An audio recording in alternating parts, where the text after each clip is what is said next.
Sir, Bharat की जानिब से और पाकिस्तान की जानिब से एक सफारती मिशन के ऊपर भेजा जा रहा है मुख्तलिफ वफूद को। भारत की जानिब से 17 जमातों को उस मिशन के अंदर शामिल किया गया। पाकिस्तान की जानिब से किसी भी अपोजिशन जमात को उस मिशन के अंदर शामिल ना करना कैसे देखते हैं?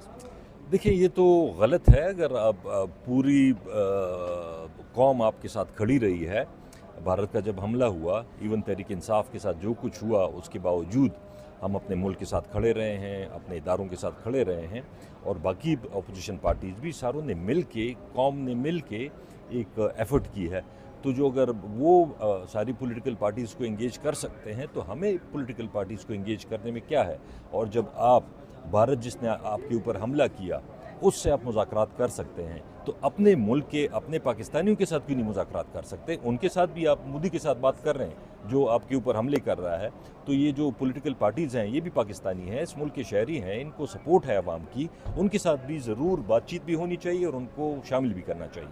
तो आतिफ खान साहब, आप क्या समझते हैं कि इमरान खान तो माइनस है ही है, ज़ाहिर है वो जेल में है, उनकी पार्टी को भी बातचीत से माइनस कर दिया जाता है, इसकी क्या वजह हो सकती है? देखिए, ये तो हुकूमत की अपनी एक सोच की, शायद बच्चों वाली सोच है उनकी, कि मैं तो यही कहता हूँ कि अगर सारी मुल्क ने, सारे कौम ने आपके साथ इकट्ठे हुए और जंग तो ख़त्म हो गई, अल्हम्दुलिल्लाह हम जीत गए, पाकिस्तान को बढ़तरी हुई, भारत जलील हुआ, लेकिन पाकिस्तान के मसले तो अपनी जगह हैं। इंस्टेबिलिटी है, पॉलिटिकल इकॉनमी ठीक नहीं है, लॉ एंड ऑर्डर ठीक नहीं है। तो अगर आपने इसको लॉन्ग टर्म में चलाना है तो फिर तो सही है। कब तक आप सिर्फ खुशियां मनाते रहेंगे कि जी हम जंग जीत गए, हम जंग जीत गए, हम वाकई जंग जीत गए हैं, सबको मुबारक हो। लेकिन इससे आगे भी कुछ सोचना है, इससे आगे भी कुछ करना है। अगर मुल्क को आपने आगे लेके जाना है, तब तक पॉलिटिकल स्टेबिलिटी नहीं आएगी जब सारों को आप बिठा के उनके एतराज़ात दूर नहीं करेंगे। उस वक्त तक इकॉनमी बेहतर नहीं होगी, इन्वेस्टमेंट नहीं आएगी, टैक्सेस कलेक्ट नहीं होंगे, मुल्क में महंगाई कम नहीं होगी।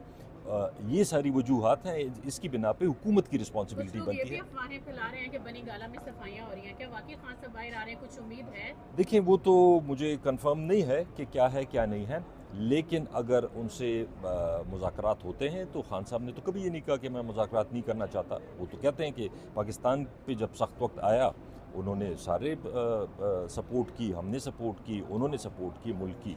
तो अगर मुज़ाकरात होते हैं मुल्क की बेहतरी के लिए, वो तो हर वक्त तैयार है।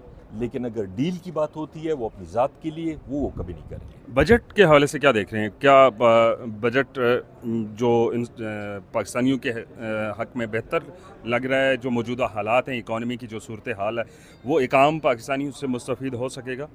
मुझे नहीं लगता कि ये आवाम को कोई रिलीफ दे पाएंगे या कोई चीज़ें हो सकेंगी, क्योंकि इनके ऑलरेडी टैक्सेस, रेवेन्यूज़ के शॉर्टफॉल्स हैं। तो अगर वो ये पूरा नहीं कर सकते, और वजह उसकी है कि इकॉनमी आपकी श्रिंक हो रही है।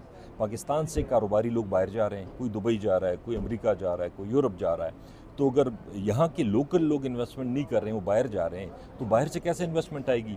इन्वेस्टमेंट नहीं आएगी, कारोबार नहीं बढ़ेगा, आपको टैक्सेस कम मिलेंगे। तो जब आप टैक्सेस कम मिलेंगे तो आप आवाम के ऊपर पैसा नहीं लगा सकते।